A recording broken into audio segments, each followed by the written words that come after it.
right, today we are in Acts chapter 20, and the passage of scripture was really 1 through 12, but I'm going to go ahead and read to you from 7 to 12. Paul is getting ready to leave the area, and before he leaves, he kind of calls everyone together, does a speech, it says even at midnight, so a late meeting, a gathering. And during this meeting, one of the men falls asleep and passes away. Paul has the opportunity then to really do a miracle and raise him from the dead. So let's go ahead and read this. Eutychus raised from the dead. On the first day of the week, when we were gathered together to break bread, Paul talked with them, intending to depart on the next day, and he prolonged his speech until midnight. There were many lamps in the upper room where they were gathered, and a young man named Eutychus, sitting at the window, sank into a deep sleep as Paul talked still longer. And being overcome by sleep, he fell down from the third-story window and was taken up dead. But Paul went down and bent over him, and taking him in his arms, said, "Do not be alarmed, for his life is in him." And when Paul had gone up and had broken bread and eat, he conversed with them for a long while until daybreak, and so departed. And they took the youth away alive, and were not a little comforted. All right, so we're going to go about this a little bit differently than normal. So I already have part of my page done.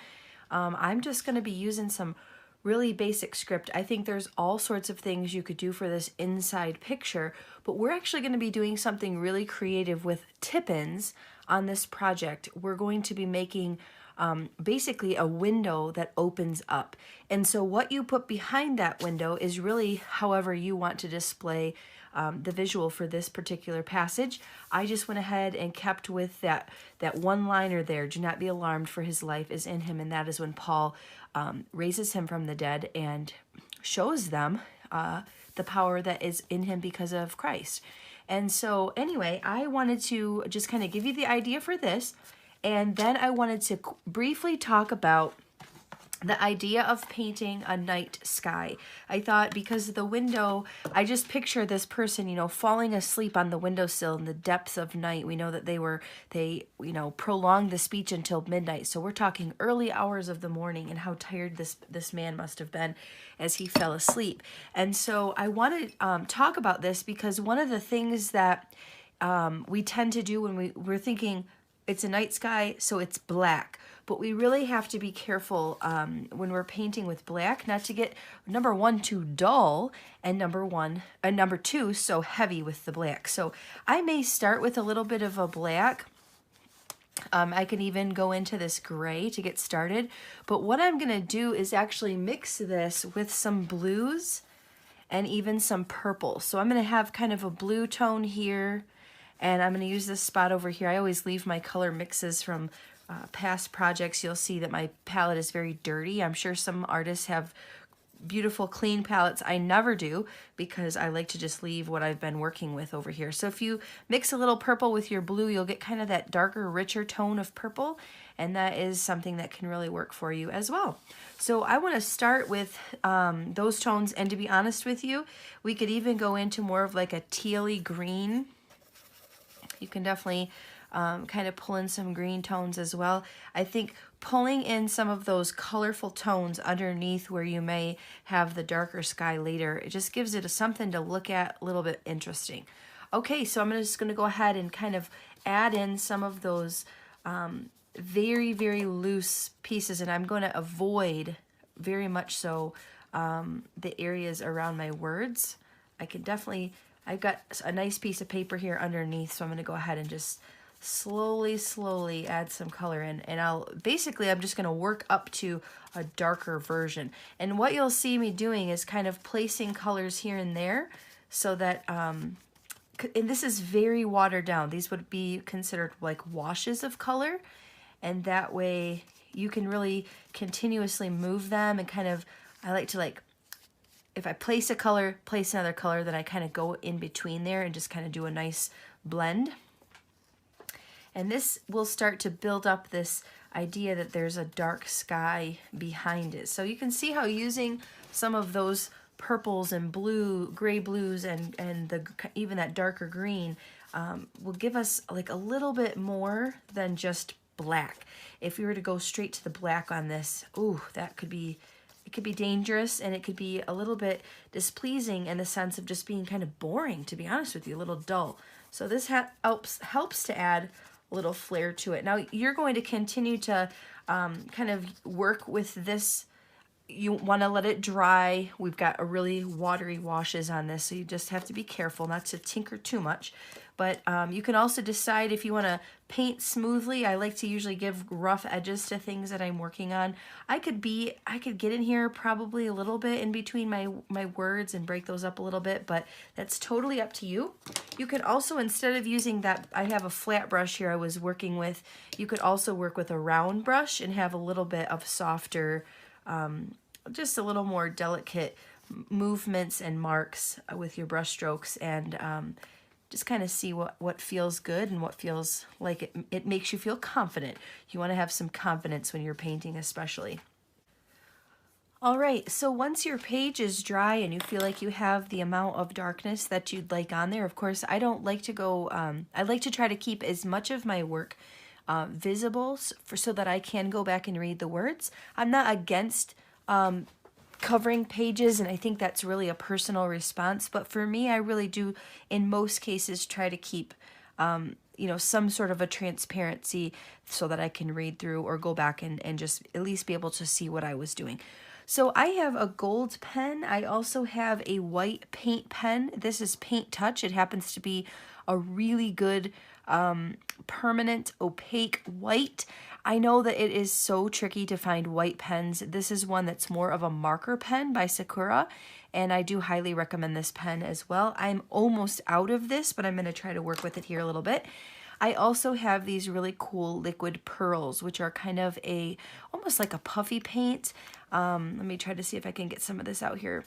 So, you can add a little bit of texture this way, and what I was picturing was just kind of putting in kind of like that starry night. So these might be fun just to add a little bit of texture to the paper as well. And they've got a nice shimmer to them. You can do all sorts of really great stuff with this. Paint them, or just you leave them in dots. And it's the same with this little pen here. I'm going to do a couple of larger stars with my gold just for fun. Kind of giving up a little bit of that starry night feel. So whatever works for you. I'm kind of just being whimsical with this. Not anything super reality, just given the implication of that night sky that we would have known was happening during this little chit chat. It's funny to me when I hear, he started at midnight. He was gonna leave, but he decided to stay. That sounds like something that I would do with my girlfriends. Like, we're gonna talk, but I really have to get going in the morning. Oh, well, never mind. It's the morning. we're still talking. I just thought that's kind of a funny situation here. But what an opportunity that Paul had to really witness to these men that he was speaking to. Guys, trick right here. So I'm a little bit worried about the quality of the paint coming out. So what I'm going to do here is actually get this flowing so that I can see that there is a little pile here. I don't want that blob ever on my paper. So I just go ahead and kind of dip into it from that way and know that I've got material. This is mostly just at the end. If I was like at the beginning of this pen, I would be a little more brave to use it that way, but I get a little bit nervous, so I always just put it on a piece of paper and then kind of dip back into it, so that's gonna work. So just some little clusters of stars here and there. But yeah, what I was saying is just such an awesome opportunity for Paul to really show them the power of Christ that was in him, and just being able to use that opportunity as a witness to these men before he left, and saying, God is capable of great things. And all through, as we read through Matthew, we just heard parable after parable of all of the things that God did, that Jesus did when he was on earth. And what an amazing time to have been there and to be witnessing these miracles at such a pace. And he was really setting the tone for who he was. He wasn't messing around, was he? All right, so that's kind of what I'm going to just kind of finish with that for this page.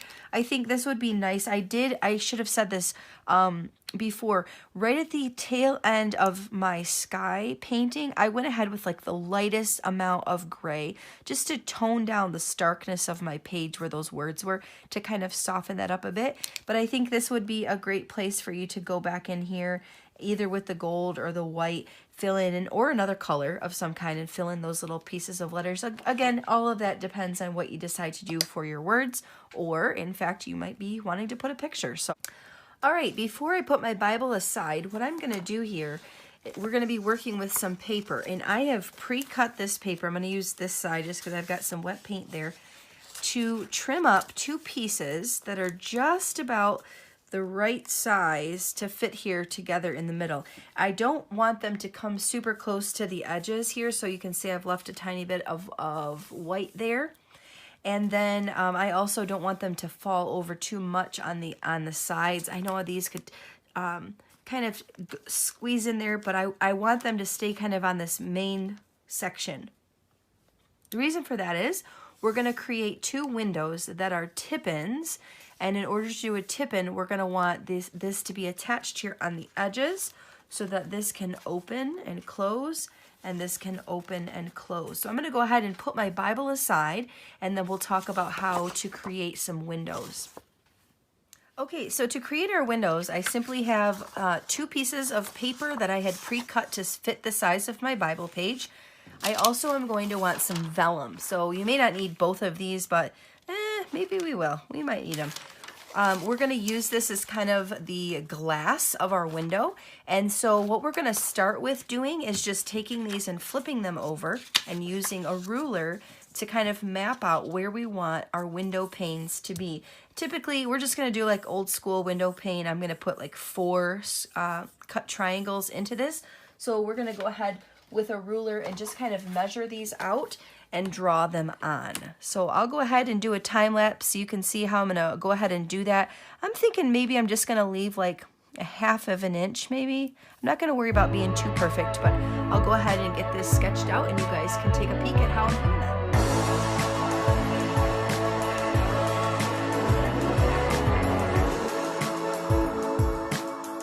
Okay, so once you have your window panes drawn out and just as even as you can, of course you can take the time to measure and be precise. I am not for the sake of this video, but I've got them pretty close, I think, to what they need to be. Then I'm going to just go ahead and use an X-Acto blade to cut out just those inside rectangles, and you will see that I am very imperfect here as well with that cutting.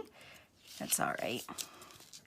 So we'll go ahead and cut out those insides, and then what we're going to do is use the vellum attached to the back and kind of lay that over as a layer, and that's going to go ahead and cover up those window panes so that we don't see just straight through to the words, but we have a little bit of a foggy, transparent, but a little bit of a foggy view to the back. And I think that's going to give us a really cool effect to show like windows opening up and then opening up to that passage that gives us a lot of hope. Let's see if we can get one more here. I'm certainly not taking the type of time that I should be, but I want to get this set here for you so you kind of get the idea. And then, like I said, once this is done here, we've got that nice window pane. And what we're going to do is then get some vellum, and it doesn't have to be cut the exact same size. I mean, you can go right to the edge if you want to, but I'm just going to go ahead and I'm going to do this and just cut it here.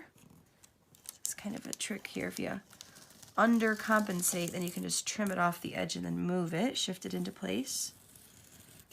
There we go.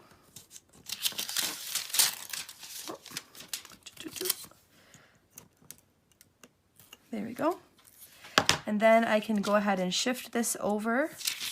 Got a little cut there. Make sure that that lines up so that gives you kind of a frosted look. And then I'm just using my little Zig glue pen here. I think this is going to be the easiest route to just get some glue on there. And I'll let those windows sit. before I attach them to my Bible and just give them some time to dry. And then you'll be all set for those windows. So let's go ahead and attach this, just like that. Of course, if you wanted to have something a little more permanent behind there, closed in, but I think that gives a really cool look. It's like you can see through it, but not 100%, and I think that's going to look really cool. Let's see how it's going to look here with it being on the Bible. So here's our page. We'll go ahead and lay this over. So it's like it covers it enough, but it does not, it doesn't make it so bare, but it definitely, you can see through it just like you would through the window, and then you'll be able to tip these open like this. All right, so I'm going to go ahead and get us on a time lapse. Go ahead and assemble this together. Of course, we're going to just be using, I've got some great black and gold. I even have some washi tape that has some stars on it. I thought that would be fun for this page as well. So when we do the washi tape, before I go on to the time lapse of finishing this, what my trick here is with applying washi tape is actually to flip the page over to the side I do not want, but that I'm going to be attaching to. And so my trick is always to attach it to the back side first.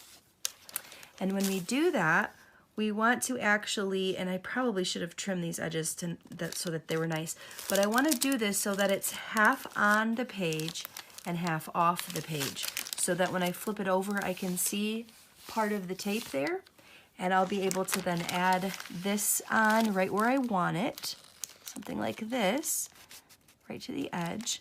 And then just fold my washi tape over. Of course, you want to do that small chunk so you don't get the wrinkles. And then I've got that tip in that'll be able to tip open and close. So a little bit of trim work, and I'll get the other one done, and then we'll be able to see this page put all together.